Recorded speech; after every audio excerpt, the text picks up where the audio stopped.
Shalom teman-teman, jumpa lagi bersama saya Samuel Adub. Nah, di video kali ini teman-teman saya akan membahas satu tokoh yang bernama Ibnu Khaldun. Dia ini merupakan seorang tokoh sosial atau seorang filsuf, sejarawan muslim. Teman-teman, Ibnu Khaldun ini lahir di Tunisia atau di Afrika Utara. Dia lahir pada tanggal 27 Mei 1332. Nah, ia besar dari keluarga muslim dan ia meninggal di Kairo atau di Mesir pada 17 Maret 1406. Nah, Ibnu Khaldun ini teman-teman merupakan seorang sejarawan yang bukan hanya seorang filsuf saja, bahkan juga dia mempunyai karya di bidang sosial, politik, dan juga ekonomi. Dan karya yang paling terkenal adalah yaitu Mukadimah yang berisi pendahuluan atau pengantar. Nah, Ibnu Khaldun ini teman-teman biasanya dijuluki sebagai bapak sosiologi. Kenapa? Karena dalam pemikirannya ia membahas tentang teori sosiologi yang logis dan realistis.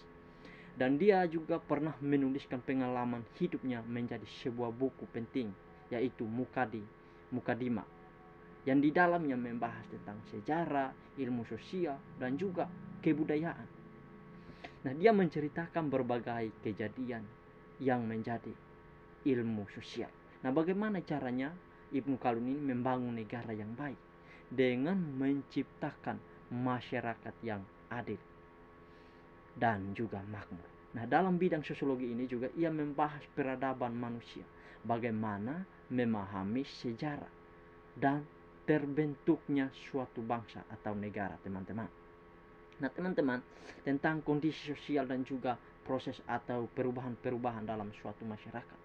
Nah, Ibnu Khaldun ini teman-teman membahas teori sosiologi juga tentang bagaimana pandangan atau pemikirannya dalam perspektif.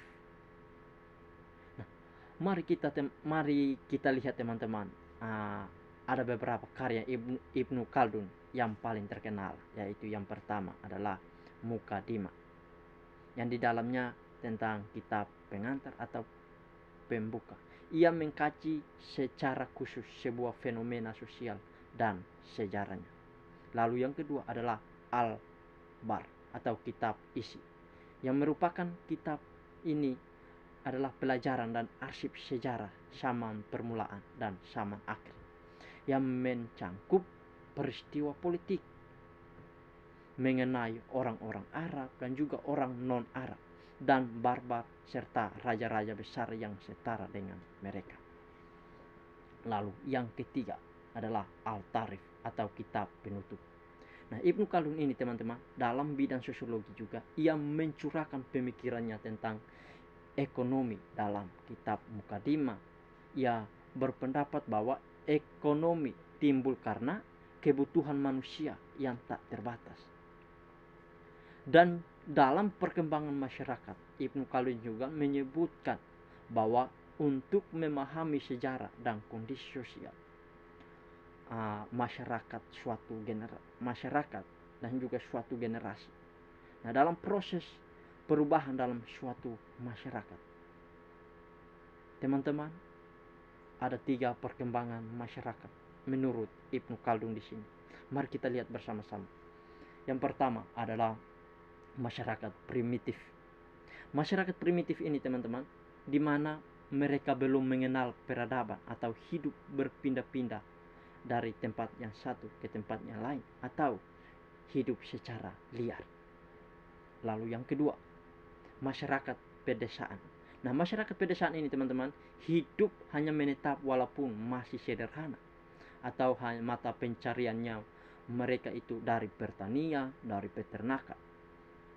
Nah, dalam kelas ekonomi mereka dibagi menjadi 3, yaitu petani, pengembala sapi, dan juga kambing, serta pengembala unta, teman-teman. Lalu yang berikut adalah masyarakat toko. Masyarakat toko di sini adalah masyarakat berperadaban, di mana mata pencarian dari perdagangan dan perindustrian, tingkat ekonomi dan kebudayaan cukup sangat tinggi dan mampu mencukupi kebutuhannya, bukan hanya kebutuhan pokok, dan memberikan dampak besar bagi ilmu historik grafi atau sosiologi, ekonomi, politik, dan sebagainya. Teman-teman, dalam bidang politik, Ibnu Khaldun juga berpendapat bahwa kehidupan politik hanya dimiliki oleh manusia, selain itu tidak ada. Dan bagaimana manusia mengajarkan suatu mekanisme untuk mencapai keselamatan dan akhirat.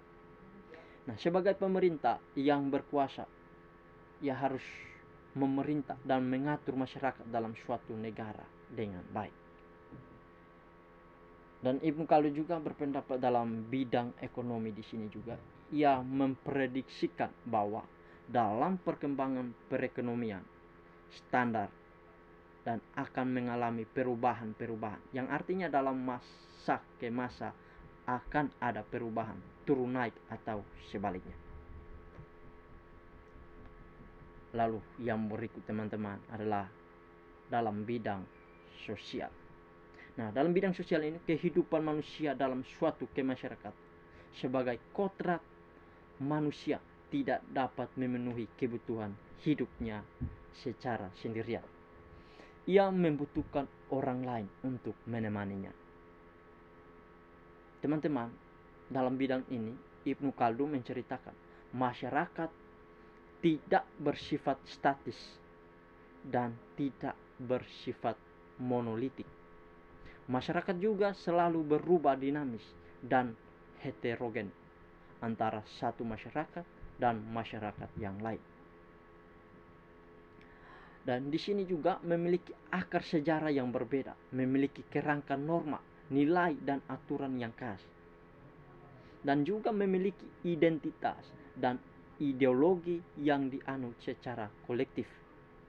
Umumnya masyarakat-masyarakat yang telah mengenal peradaban berorientasi pada kemajuan. Nah, ada dua teori, yaitu yang pertama, teori masyarakat Badui versus masyarakat kota. Ini menarik teman-teman.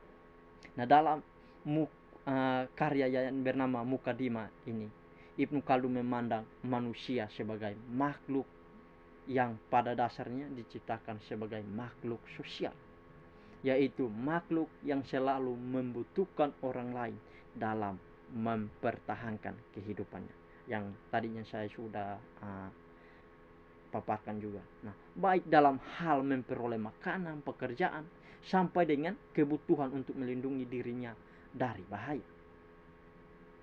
Sehingga kehidupannya dengan masyarakat dan organisasi sosial merupakan sebuah keharusan atau kewajiban.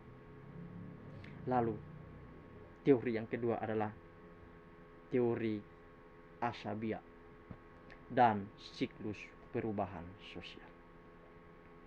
Nah teman-teman, secara etimologis Ashabiyah berasal dari kata asaba yang berarti mengikat secara fungsional, dan Ashabiyah juga menunjuk pada ikatan sosial budaya yang dapat digunakan untuk mengukur kekuatan kelompok sosial.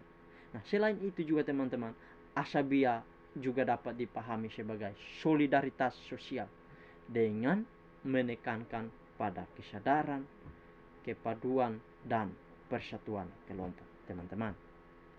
Nah, kita dapat dikatakan bahwa Ashabiyah ini sangat menentukan kemenangan dan berlangsung hidup suatu negara, dinasti, ataupun kerajaan. Teman-teman, jika tanpa diberangi Ashabiyah, maka keberlangsungan dan eksistensi suatu negara tersebut akan sulit terwujud, serta sebaliknya. Dan negara tersebut berada dalam ancaman yang menuju pada kehancuran. Jadi teman-teman, mungkin cukup sampai di sini dulu video kita, dan ingat, kita jumpa lagi di video yang berikut. Thanks.